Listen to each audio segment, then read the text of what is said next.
भाइयों में से बड़े भाई की शादी हुई, ठीक है। और वो भी मतलब फिर भी हम सब नॉर्मल रहते थे, जैसे रूटीन वाइज लोग रहते हैं, खुशहाल रहते थे। तो उसके बाद छोटा भाई है, तो उसने कहा कि मैंने लव मैरिज करनी है। गुंजाइश वहाँ पे शादी आई, ठीक है, रिलेटिव्स की। और भाइयों को बहुत फ़ोर्स किया मामा पापा ने कि चले जाओ। वो कहते नहीं, हमारे पास टाइम नहीं है। मतलब भाभीयों के इशारों पे आ गए थे। अचानक उनकी ना कार एक्सीडेंट में डेथ हो गई। तो उसके बाद घर का माहौल ना बहुत संगीन रहने लग गया, ठीक है। भाभी आपस में लड़ती थी, ठीक है, वो भाइयों को भड़काती थी। तो ऐसे ही दोनों भाइयों की भी आपस में लड़ाई होने लग गई। एक दफ़ा बड़े भाई ने छोटे भाई से लड़ाई की, और छोटा भाई कहने लगा कि मैंने इनके साथ नहीं रहना। मैंने हर बात पे नोक-झोंक करने लगी, और जब भाई आते थे तो उनको शिकायतें लगाती थी, ये ऐसे करती है, ऐसे करती है। मैं भाइयों को बताती थी कि मैं ऐसे नहीं करती, लेकिन वो मेरी बात पे यकीन नहीं करते थे। और मैं इन सब हालात से इतना तंग आ चुकी थी, मेरा दिल नहीं लगता था, क्योंकि ज़िंदगी बहुत लंबी है जिसको गुज़ारा जाता है। तो मैं ज़िंदगी गुज़ार नहीं रही थी, बस दिन गुज़ार रही थी कि किसी तरह दिन मेरे गुज़रे, मेरी यहाँ से जान छूटे। मेरे ना दिल में ऐसे ख़यालात आने शुरू हो गए कि ऐसी ज़िंदगी से तो मौत ही अच्छी है, मैं मर जाऊँ वही अच्छा है। जो मैं यहाँ पे दिन गुज़ार रही हूँ, इससे अच्छी तो मुझे मौत है। उसकी फ़ीस बड़े भाई अदा करते थे, लेकिन भाभी मुझे स्टडी करने नहीं दे रही थी आगे। वो लड़ती थी, कहती थी हमारे अपने बच्चे हैं, उनके अखराजात हैं, और इसकी पढ़ाई है, इसको पढ़ाना है, इसकी फ़ीसें देनी है, इतने महंगाई का दौर है। तो मुझे बातें सुनाती थी, भाई को भड़काती थी। तो भाई ने भी कह दिया कि तुम ना पढ़ो आगे, ठीक है, बस ठीक है, तुम घर रहो, घर के काम काज करो, तुमने क्या करना है पढ़ के। बहुत दफ़ा गाइड करने की कोशिश की, लेकिन वो मेरी बात नहीं सुनते थे। वो कहते थे तुम झूठ बोलती हो, मेरी बीवी सही बोलती है। तो जब वो मेरी बातों में नहीं आते थे, मेरी बात ही नहीं सुनते थे, तो मैं उनको क्या बताती, मैं चुप करके बैठ जाती थी। ये मैंने फ़ैसला तब किया जब मैं तंग आ गई थी, मुझे मेरी ज़िंदगी ही मौत लगने लग गई थी। तो मेरी एक दोस्त ने मुझे बताया कि तुम ना यहाँ से चली जाओ, तुम हॉस्टल लाइफ में चली जाओ, तुम पढ़ भी लेना, ठीक है, तुम्हारी ज़िंदगी भी सही रहेगी, तुम रह भी लोगी। फिर मैंने सोचा कि मैं हॉस्टल लाइफ, मेरी ना मामा ने मेरे लिए ना बालियाँ रखी हुई थी सोने की, ठीक है, तो मैंने भाभी से छुपा के रखी हुई थी। तो वो बालियों से मैंने सेकेंड ईयर अपनी कंप्लीट की, ठीक है, कुछ खर्चा उसी से किया।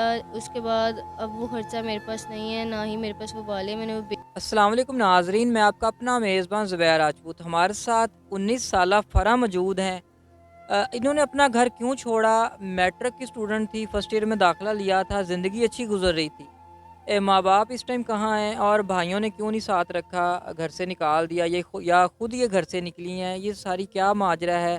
इन्हीं की ज़ुबानी इन्हीं से जानते हैं। अस्सलाम वालेकुम। वालेकुम अस्सलाम।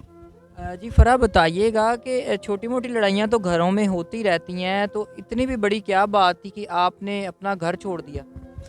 छोटी-मोटी लड़ाइयाँ तो होती रहती है, आपकी बात ठीक है। बट हमारे घर में ना बहुत खुशहाल फैमिली थी हमारी, ठीक है।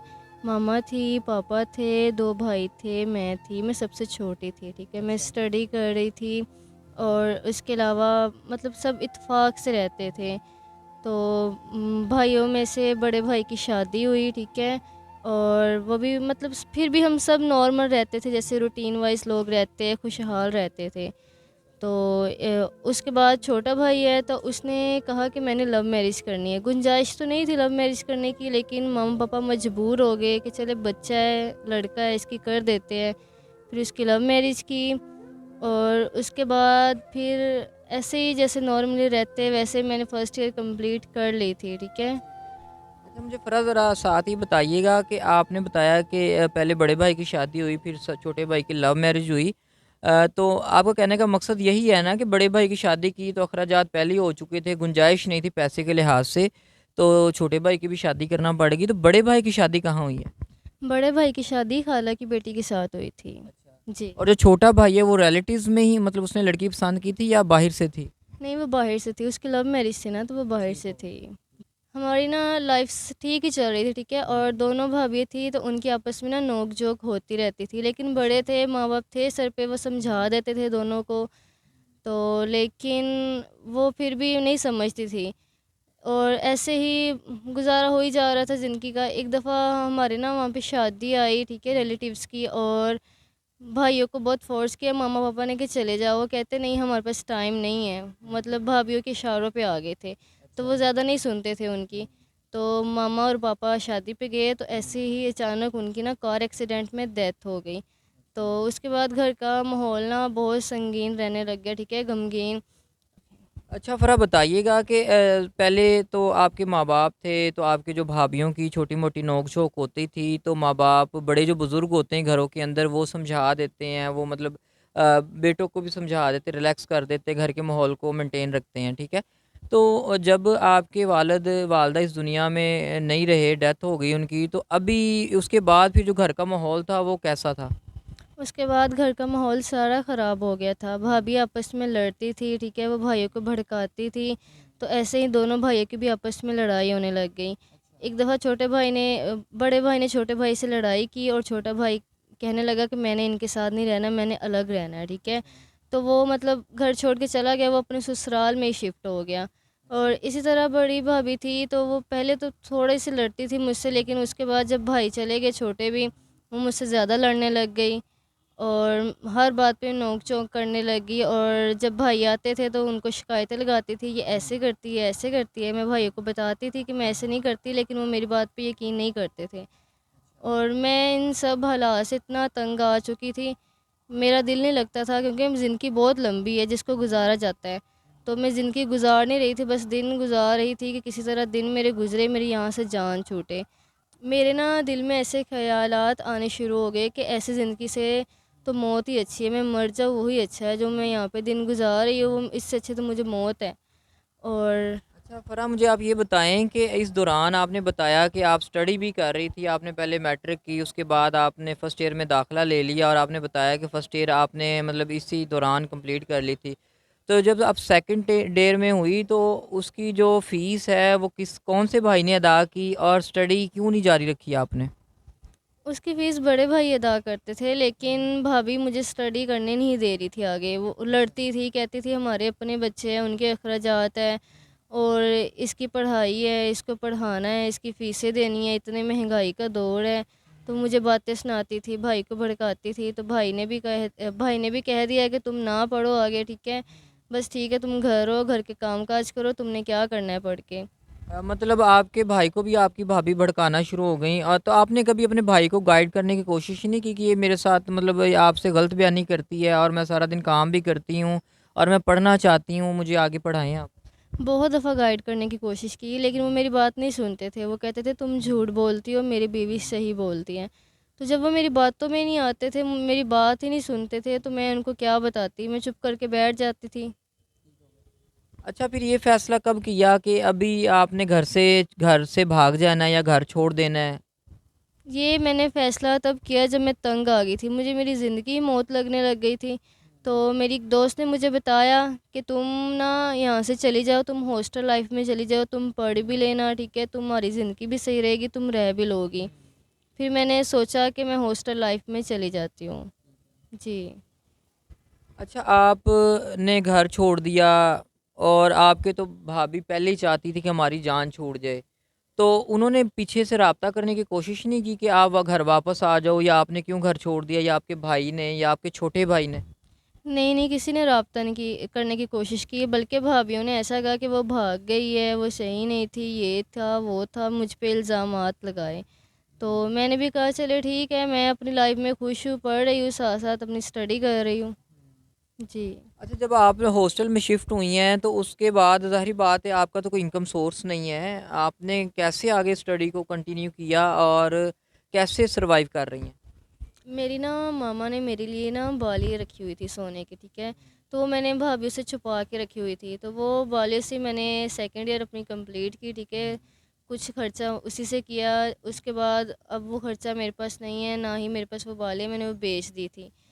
और मेरे ऊपर मेरे हॉस्टल का 2 मंथ का रेंट चढ़ा है, ठीक है? मैंने साथ शॉप से कुछ चीज़ें ली थी, तो उसका कर्ज़ा है। तो मैंने तो अपने दोस्तों से हेल्प माँगी थी, मेरी रूममेट थी, उन्होंने मेरी बड़ी हेल्प की है। लेकिन अब अखराजात सबके होते हैं, ठीक है? महँगाई का दौर है, तो इसलिए अब उन्होंने कहा हमसे भी नहीं कुछ हो सकता है, तो आप खुद ही करें। और मुझे किसी ने फिर बताया था मीडिया पे आप चली जाए, ठीक है? तो मैं इसलिए आप लोग के पास आई। उन्होंने कहा था कि तुम शादी कर लो, तुम्हारे वो खर्चे पूरे हो जाएंगे, तुम्हारी अच्छी तरीके से शादी कर देंगे। और मतलब अच्छा हमसफ़र भी तुम्हें मिल जाएगा। मतलब अच्छी लाइफ गुजर जाएगी, इजी हो जाएगी लाइफ। जी, इजी हो जाएगी लाइफ, बहुत मुश्किल से जाएगी। अच्छा फ़रा, अब घर तो आपका मतलब पीछे तो आप जाना नहीं चाहती, आपने कहा कि मरना मंजूर है, पीछे घर नहीं जाऊंगी। और भाइयों ने भी ऐसे बगैरत और ऐसे जाहिल भाई हैं कि जिन्होंने अपनी इकलौती बहन को बाहर दर बदर धक्के खाने पे मजबूर कर दिया है। और एक बार झूठे मुंह भी उन्होंने नहीं पूछा कि आप घर वापस आ जाओ, ठीक है। तो चलें, आप मीडिया पे आई हैं, हम जो आपके लिए कर सकते हैं इंशाल्लाह हम आपके लिए करेंगे। लेकिन क्या सोच है आने वाली लाइफ के बारे में? कैसे गुज़ारा करेंगी? 19 साल एज है और पहाड़ जैसी ज़िंदगी पीछे पड़ी हुई है। क्या सोचती हैं अपने आने वाले मुस्तक़बिल आने वाली लाइफ के बारे में? कुछ नहीं सोचती, अगर मेरे पास सोच ही ख़त्म हो गई है तो मैं आप लोग के पास आई हूँ। चले आप लोग मेरा साथ देंगे, मुझे सपोर्ट करेंगे, कहीं मेरी अच्छी जगह पे शादी कर देंगे तो मेरी लाइफ भी इजी हो जाएगी। अच्छा फ़रा, मुझे आप बताइएगा कि हॉस्टल का और कैंटीन वाले का और दोस्तों का जो आपने उधार लिया हुआ है, जो कर्ज़ है आप पे टोटल, वो कितनी रकम है, कितनी अमाउंट है? वो मैक्सिमम 50,000 है। मतलब टोटल मिला के 50,000 रुपये? हाँ जी, 50,000 है।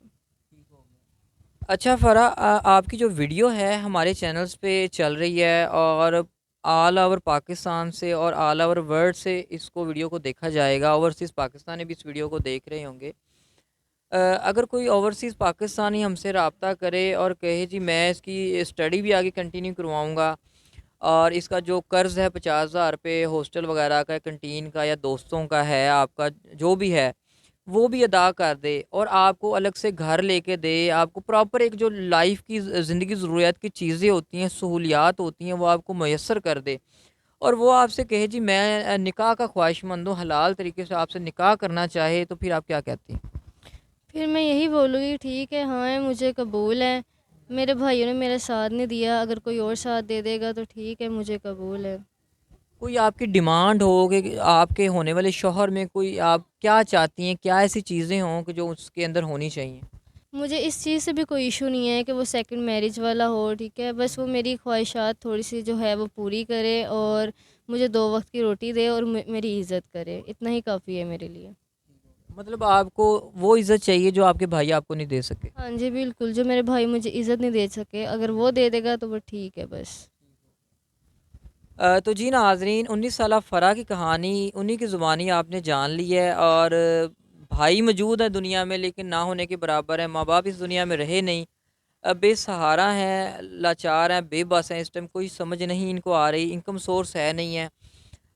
माँ की बनाई हुई बालियाँ बेचकर कुछ अरसा तो गुज़ारा कर लिया है लेकिन मज़ीद अब इनके पास पैसे नहीं हैं, ख़त्म हो चुके हैं। नाज़रीन, निकाह करना चाहती हैं हलाल तरीके से, अपनी ज़िंदगी को गुज़ारना चाहती हैं अच्छे तरीके से, जिस तरह एक लड़की का हक़ होता है कि उसकी शादी हो और वह अच्छी लाइफ़ गुज़ारे। तो नाज़रीन, अगर आप चाहते हैं कि इनके साथ आपका राब्ता करवा दिया जाए तो चैनल नंबर स्क्रीन पे चल रहा होगा। आप हमसे राब्ता कर सकते हैं और इंशाल्लाह हम आपके लिए एक पुल का किरदार अदा करेंगे। वही लोग राब्ता करें जो सीरियस हों, ना कि कोई डिस्टर्ब ना कीजिएगा, पहले ही बहुत परेशान है। और अगर कोई मदद करना चाहे तो वो भी राब्ता कर सकता है। इसी बात के साथ अपने मेज़बान को इजाज़त दीजिएगा। अल्लाह ने के